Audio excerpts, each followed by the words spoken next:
When you decide you want to become a creator for social media, how do you decide where to start?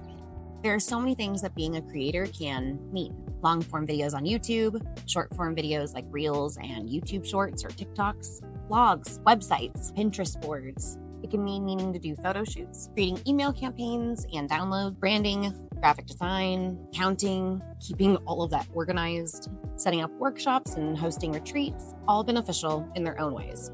And as a creator, especially a beginner creator or a solo creator, you end up wearing all the hats. That is ridiculous, intimidating, overwhelming, fun, but a lot. As someone who spent a few years approaching this all wrong, once I actually put into place this one tip I heard, I started to get things done and move forward in my goals. My name is Claire Miller. I'm a content producer trying to help other content creators get started. Subscribe to see more videos like this weekly and become more confident in your content creation. And if this sounds exciting to you, be sure to hit that like button so this video can help reach more creators like you. Before I share the one thing that really helped me, all of this and creating a plan really comes down to knowing what your goal is with becoming a creator. Knowing that is what's going to help you make smart and intentional decisions that will get you closer to what you're trying to accomplish. If you don't know what your goal is for content creation, or you want to just make sure you have the right goal, I did a video on this to help you out with just that. The number one thing that helped me go from stuck and overwhelmed to actually achieving and moving forward towards my goals that are starting to form a real business, focusing on one thing. This was really hard to learn and is sometimes still really hard to do, but it's worth it. How do you do this though? Once you know your goal for becoming a content creator, work backwards. This is such an individualized thing that I was trying to write a generic way to do this and I could not do it. So instead, I'm going to show you exactly how I did that once I decided on my main goal and how I created the plan to work backwards on it. I think that works. Out of all the main goals that you can have and the driving force behind becoming a creator, for me, that is wanting to share my knowledge and experiences and making this my full-time income. There are a lot of things I can do to achieve that. I can have a website, Pinterest boards, or email campaigns. I need something to sell so I can have an income, whether that's products or clients or services, all three. Like I said earlier, hosting workshops and retreats, a dream of mine. And on top of all of that, you kind of have to put out content consistently. And that's just something that is expected along with all of those things. But when you take into consideration my number one tip for today's video, focusing on one thing at a time, what does that look like? With my goal of wanting this to be my full-time income and wanting to share my knowledge and experiences, and because my ICA is new creators, the first thing I'm going to focus on is creating that consistent content. In my head, logically, if I'm going to give people advice on how to create content, I should back that up with having content they can go look at and see how it looks when you're doing what I'm giving advice on. So because of my ICA, there are a few other reasons, but I'll mention those when we get to the next part 2 of this video, where I give you a few tips on how you can create the plan I'm about to walk you through for yourself. My timeline for this step is 1 to 3 months. My goals to have completed by the end of this time are to have posted consistent content through this time, batch create some content to post over the next few months when I'm doing what I call is phase 2, that we'll get into in just a moment, be monetized through YouTube, have a very clear vision on what it is I want to speak to and create more content on with my business. Once I accomplish all of that, it is time to move on to what I just mentioned, phase 2, which I've decided to focus on my offers. And what I mean by offers is how I'm going to make money outside of YouTube monetization. Why am I doing this next? Before I focus on a website, the purpose of my website is a place for my offers to live and for clients to sign up and people to purchase those downloads. For me, I don't need a website until I have those offers to put it on. I could put my website up right now and then add them later, but I personally don't want to do that. Also, websites not my strong suit, so it's going to definitely be a hurdle for me. And I'd rather just do it all at once, build it, create it, and put all the offers up. My offers are also a passion of mine on top of creating content. I've already had so many ideas, plus I had ideas and I'm creating more ideas. I can only imagine how many things I'll want to make by the end of these first 3 months. I'm going to take a little more time to do my passion of creating those offers and creating those different forms of income. Yeah, before I do a website. I'm also not going to focus on the other types of content I've mentioned, like emails, Pinterest, blogs, or podcasts yet, because their purpose is to drive more attention to my offers and build a bigger audience, all of which I want to do. But before I do that, that's what I'm doing with these first 3 months. So before I do more of that, I want to have something to offer. Back to phase 2, my offers. Offers can be products, services, client sessions, downloads, workshops, retreats, whatever it is that can make you a form of income. My priority for what I want to offer are going to be updating my one-on-one client packages and creating some downloads that I cannot stop thinking about. I plan on taking about 1 to 3 months on the second phase as well. During that second phase, I'll still keep up with content creation, which is why I want to batch create some content during this first phase so that I have the time to really focus on those downloads and client packages rather than having to spend 3 days a week making videos every week. Video idea, I'm going to write it down. How I'm getting ahead, batch creating while staying consistent.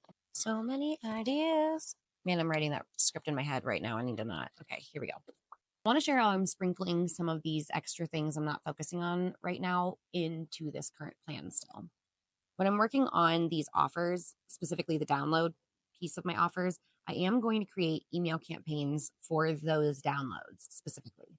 Not all the email campaigns I want to create, but for each download I create, I will create an email campaign to go along with it. As a consumer, I really enjoy getting emails that walk me through how to use a workbook, especially if it's a challenge. I love getting the daily little check-ins when they're not insane. So I will, anyways, keep mine short to the point because there's lots of paragraphs. I'm not reading it. But if it's just a really simple explanation, examples, some links to go further into something if I want to, I love the opportunity to do that. So anyways, that's something I like as a consumer. So I'm going to put that into my campaigns. I think that's a really good thing to do with downloads. All of that to say, I'm sprinkling in just making a few email campaigns when I'm making my download offers. That's the next 6 months. But I do have more. This week's video is a little bit different because it's more of a thought process brainstorming session than me telling you exactly how or what to do with your content creation. I'd love to know your thoughts in the comments below. Let's make sure we're recording again because now it's the worst when you go through filming. When you have to refilm, that's annoying. Okay, I jinxed myself and I didn't record the entire section I was trying to record. So here's what I was saying. I have a third phase, which I've already teased, but I did want to say I mapped this out like this because being able to see the big picture, the whole picture, helps me refocus when helps me refocus when I become distracted and return to the current priority. Before I mapped this out, I would switch between tasks so often I was never getting anything done. Now I know where I'm at and I can clearly see where I'm going. I'm also not worried about missing any pieces of the entire picture I want to put together because I know that I'll get to those pieces eventually.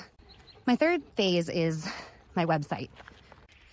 Websites are a whole other beast that require a lot of attention, at least in my experience so far. All I really know about what I want to do with my website is take no longer than 3 months. Be able to put up my offers and some blogs. The only other thing I know is that I want to be able to outsource some of that. And just like phase 2, staying consistent with content during that time as well. The last few pieces to put into place are podcasts and Pinterest. And I also want to mention workshops and retreats, all of which I have a very specific vision for and no specific timeline. For now, they aren't the priorities, but I do take notes and write down my thoughts around them. I love this cup. I know that is a lot to do, and not everyone's brains need to do that much planning, but if your brain is like mine and you need to, I truly think it's one of the reasons why I am actually able to make content and I am moving forward and making strides at my goals now. Take what you can from that planning, whether it's a little bit, a lot of it, or you just think that I am insane. I definitely think sometimes, because it's a lot of planning, a lot of lists, a lot of random steps and stuff, but it helped me. So I feel like it'll help somebody else. Now it's break time.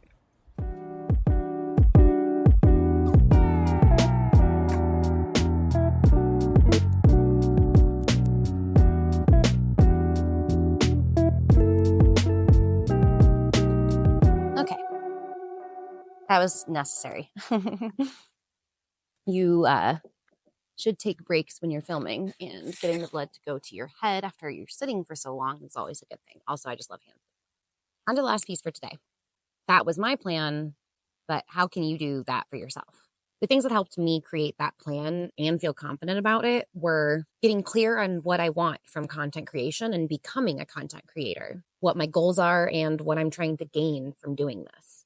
The second thing was being honest with myself about how much time I actually have, meaning stop creating ridiculous goals that I can't accomplish. And then when I don't accomplish them, I become disappointed, which leads me to being unproductive. So I don't get anything done. Phone's about to go in the sun, which means it's going to get overheated, and I have 2 paragraphs left. So we're going to do it. I did this through doing a lot of reflections and also an activity I call brain dumping, which I highly enjoy. Doing those 2 things really helped me figure out all my thoughts and ideas around content creation. And thankfully, I've been able to do that for the past few years since I was only pursuing content creation part-time. Now that I'm doing it full-time, getting extremely clear on my goals and being honest with how much time I really have in my schedule allowed me to create the plan I shared earlier in this video, which is also allowing me to really make strides in completing the plan. Another thing I slightly mentioned at the beginning, but is very important to remember because it is a massive driving factor in why my plan is set up the way that it is. And that is that video creation and content creation is my passion, my strong suit. I mean, it's what I went to school for. If I was a writer, I might start with blogs, or if I knew how to build a website, I might start with that. But for me, video and content is what I love doing, which is why I'm starting with it.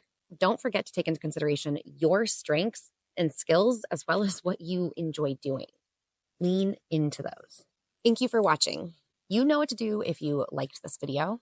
Please be kind if you didn't. But most importantly, I hope you have a great rest of your day or evening or whatever time you're watching this. If you feel ready to start creating content, I encourage you to check out this next video where I share 3 activities that you should do before you start creating content.